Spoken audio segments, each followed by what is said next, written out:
ஏன்டா வெள்ள பண்ணி எந்த மேட்சும் ஜெயிக்காம தகுதியான ட்ரைனிங் இல்லாம உங்க ஓனர் பணக்காரன்ற ஒரே காரணத்துக்காக நோகாம நேரா ஐபிஎல் ஆடுற உங்களுக்கே அவ்வளவு திமிர் இருக்கே. ஸ்ரீனி மாமா கஷ்டப்பட்டு டீமை ரெடி பண்ணி ஃபர்ஸ்ட் சீசன்ல இருந்து 8th சீசன் வரைக்கும் கெத்த மெயின்டைன் பண்ணி எல்லா சீசன்லயும் ஃபர்ஸ்ட் மேட்ச் தோத்து நாக் அவுட்ஸ்ல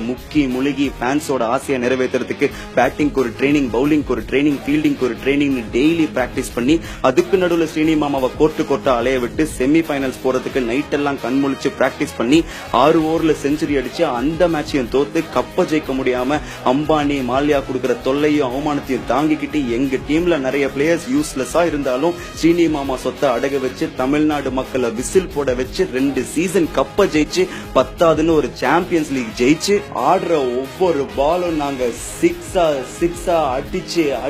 ஜெயிச்சு எவனுமே இவங்களை ஜெயிக்க முடியாதுடான்னு நினைக்கும் போது எங்களை ஐபிஎல் விட்டு எடுத்த உன்ன மாதிரி ஒரு புறம்போக்க சமாளிச்சு இன்னைக்கும் முன்னாடி நின்னு பேசிட்டு இருக்கிற சென்னை சூப்பர் கிங்ஸ் எங்களுக்கு எவ்வளவு திமிரா இருக்கும்.